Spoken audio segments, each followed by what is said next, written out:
So thank you so much, Miriam Miller, for joining me today. This is Rugspiration, a new episode. This is a very special episode because we are on opposite sides of the world, pretty much. I don't think we could get much farther apart, but the magic of the internet allows us to sort of connect at the same time. So thank you so much for joining me, Miriam, and for taking the time to talk about rug making. I will let you introduce yourself a little bit. Where are you joining from today, first of all? People know that I'm in Ottawa, Ontario, but where are you from, Miriam?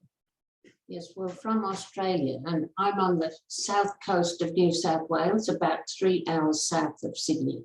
And I live on a dairy farm near a little village or town of Milton. Milton has a population about 1,500, I think. That is pretty small then, yeah. I moved outside of Ottawa this summer, and I live in a little tiny town, and not even a town, but we have about 100 houses. And there's one corner store where you can buy milk. They don't even have orange juice, but they have milk and eggs. And yeah, that's all there. So I like being in the country too. So I have my 6 questions that I ask everybody, but I have so many more for you because I've been reviewing your book, and just the language that we use is different from one part of the world to another part of the world. So we'll talk a little bit about that, but maybe we can start with what or who got you started in rug hooking or rug making, or maybe you want to talk about the different words.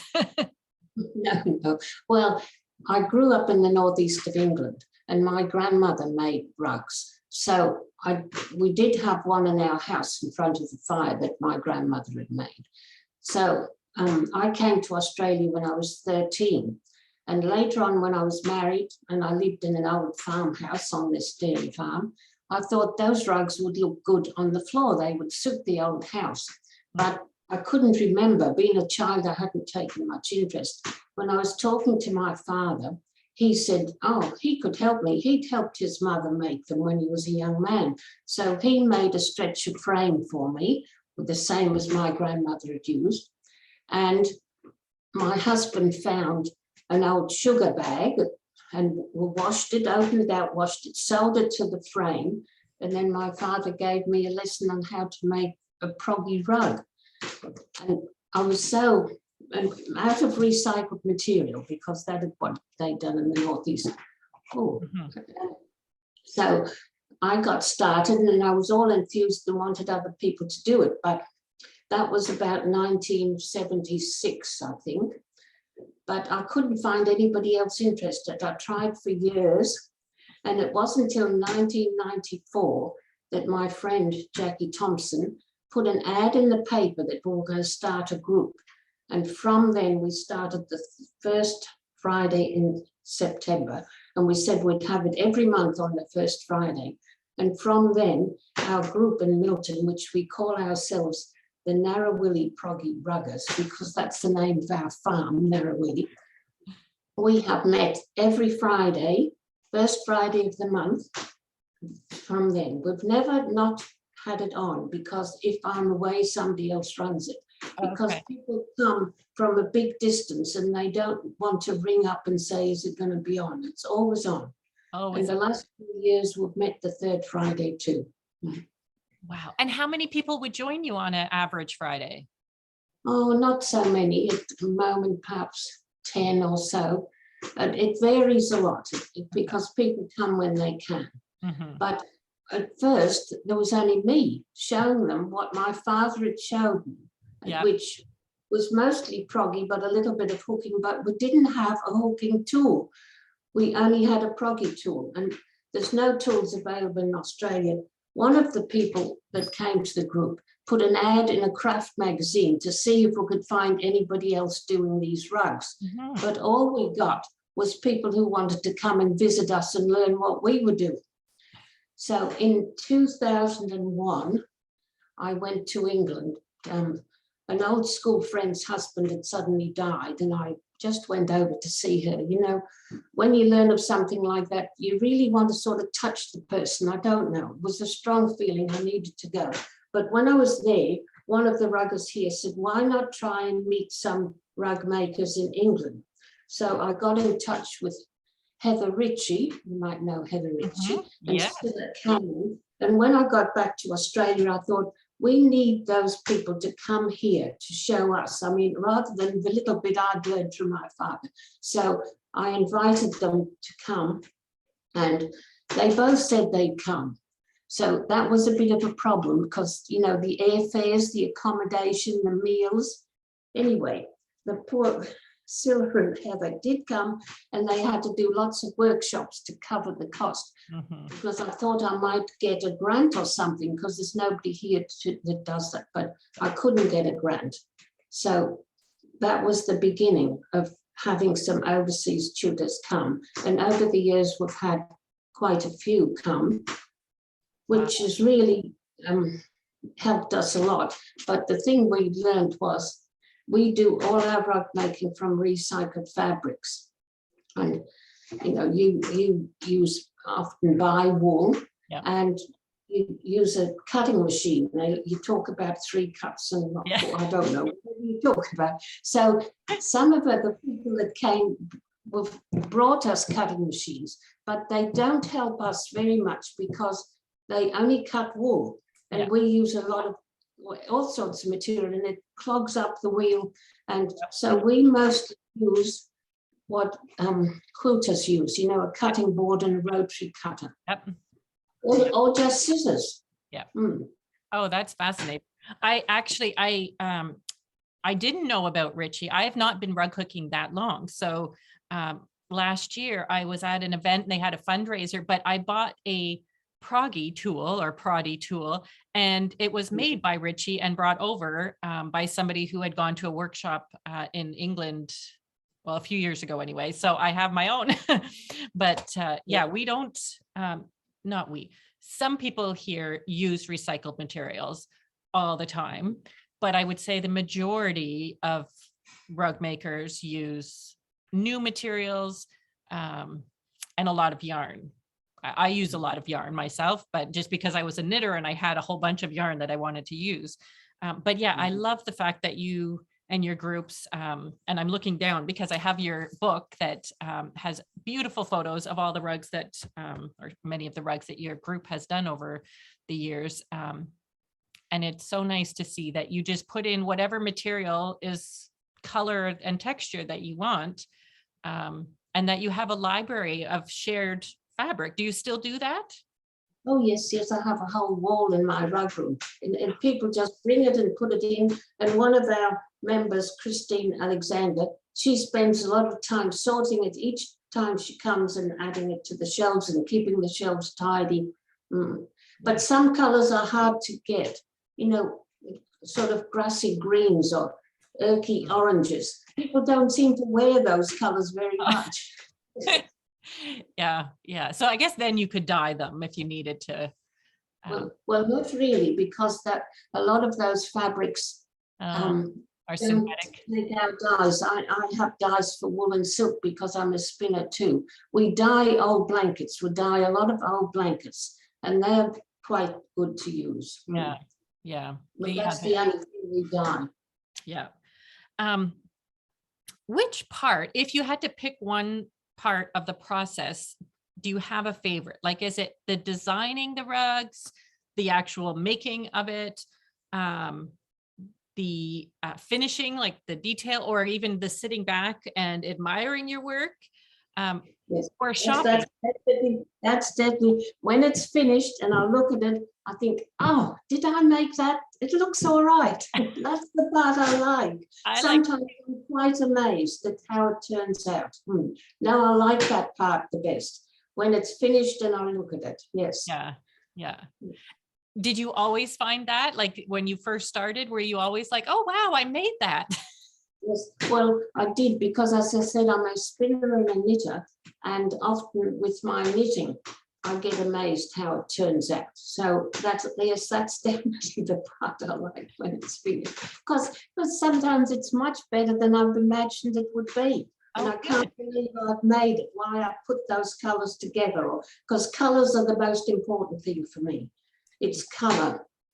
Yeah. And I think sometimes when people look at any work, it's the color they see first. After that, they might notice the design, and last of all, hopefully, the work that's done. Yeah. But the color, it's the color. Yeah, I agree. Most people worry, even like the people that take my classes when they're new, they worry if they're getting it right. And I'm like, nobody's looking at that except you. They're looking at the color and they're like, wow, you made that. Not that how is every little stitch or every little loop in there. Nobody cares. Is there something in your rug hooking journey or rug making journey that you wish you'd learned earlier, like something that you wish your dad had taught you, or something that you share with new rug makers now so they can save themselves some stress? Or Well, I don't know if this sort of fits the answer, but I would say learning about the International Rug Hooking Group, TIGA, because once I started to attend those conferences, that was 2009, the first one I went to, it opened the whole world, because before that there was only sort of me and the little bit we had here, an occasional, an overseas tutor. But when I went to TIGA, there was the whole world of rug hooking, and I got to know so many people, and later on they've come to visit us here, and yes. It's really made a huge difference to my life. So if I'd known about that earlier, we could have got more help in getting started. Yeah, no, they are wonderful. I was, like I said, I haven't been in the rug hooking world that long, but I had heard about Tigger when, before COVID had started. So I was saving for going to Newfoundland in 2020, which didn't happen. But now I just shared a post actually, so I will add it to this too, for people who want to join the membership so that they can plan to attend the next event, which is in Niagara Falls, which isn't too far for me. It's a ways for you, but I'm planning to be there. Oh, good. Well, I look forward to it. I think for anybody watching, it's September 2024, the next big Tigger event. And I do apologize. I don't remember what it stands for other than the International Guild Rug. Hand hooking rug makers. There we go. Thank you. Yeah, and I think that's good to learn. Held it here in Australia in 2012 in South Australia. Wow. That must have been quite the event. It was indeed. Amazing. Do you have a favorite, either a foundation cloth or fabric to use or tool, something that you just would be very unhappy if you couldn't use that in your rug making? Well, I have just beside me this thread. Can you see this? Oh, yes. And it's one that when you do that, it stretches it stretches the thing. Anyway, yes, I've had that, how long? About 4 or 5 years. And that's good. It's only good for rug hooking, not for proggy, but the big rug that I did send you a photo of, I did on that. Yes, I didn't mean to. I'd had a large stretcher frame made to make that big rug, and I was uncertain about the border. So I used my little lap frame just to work out how I was going to do the border. And then I just ended up by doing the whole rug on it. Wow. Yeah, that is, I believe, a Snapdragon frame from the United States. Yeah, I've only heard good things. I've not used one myself, but I know several people that have them that absolutely love them. In 2000, and I don't know if it was 9 or 12, when my friend and I traveled in America and Canada, we looked at everybody's lap frame and we examined them all closely, and that was the one we chose to have. It is very expensive to get here in Australia. Yes. With the exchange rates and the postage, they work out very expensive. Yeah, they are here too in Canada because of the exchange, and shipping right now is, as I'm sure in Australia, is a lot as well. But everything we get, like the tools, I get some from Ireland and some from England. Like there's none in Australia. There's nothing in Australia.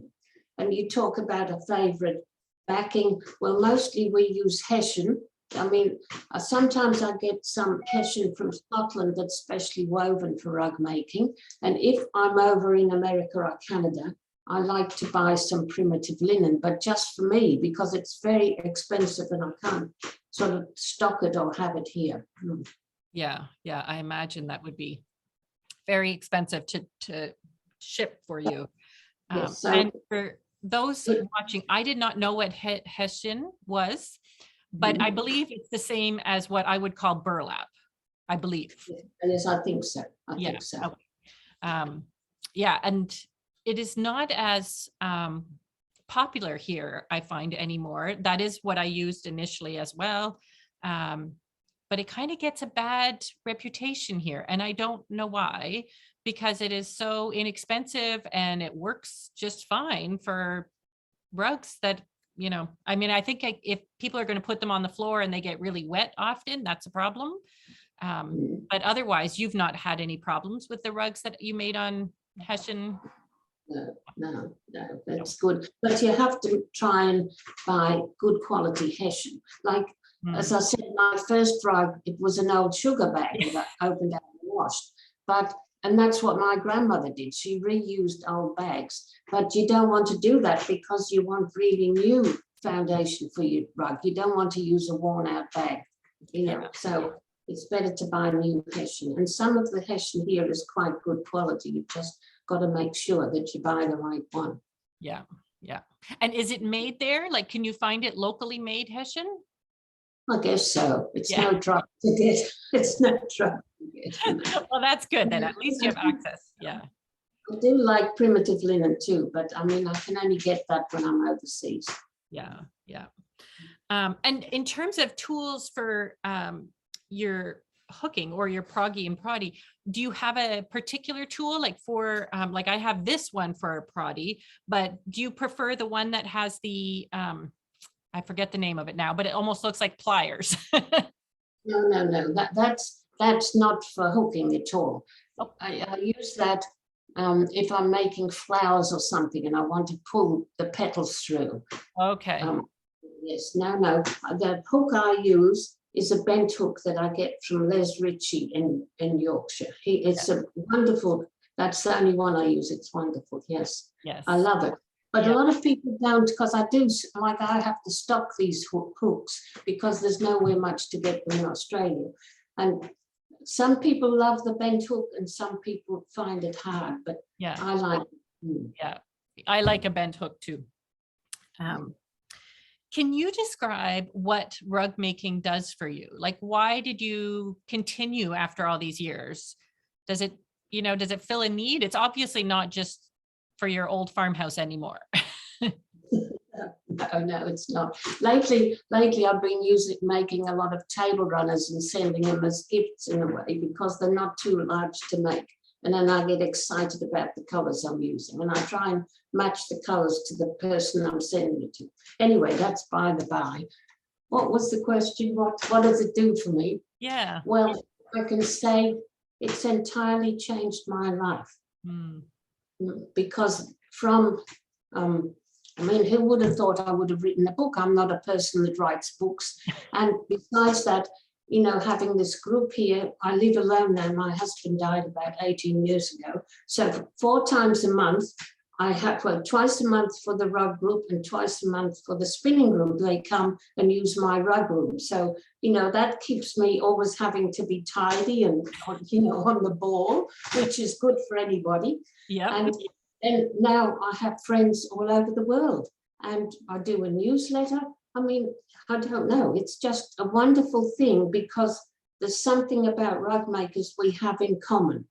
That, you don't meet a rug maker that you don't like. And it's a bit overwhelming sometimes because I know hundreds and it's hard to keep up with them all. Yeah. Oh, that's wonderful. Yeah. It's really changed my life. Mm-hmm. Well, and you're not the first to say that rug hooking has changed their life, which is so amazing to me because I've done lots of different crafts. And I don't think some people obviously in different crafts have had that experience as well. But it seems to be a larger majority of rug hookers that feel so passionate about it and that the community that they've created or that they've been welcomed into as a result of rug making, that is different than many other crafts, I think. Well, that is very cool. I'm going to share my screen and pull up the 2 different rugs you shared with me, and we can talk about them a little bit. So can you see that one okay? Yes, yes, yes. Okay, perfect. So what this one you said was your first rug, is this correct? That's right. That's the one that's made on an old sugar bag. Wow. And it's mostly made with crimpolene, because in the 1970s, that's what we wore. And it has faded a lot because it's been on the floor constantly since 1976.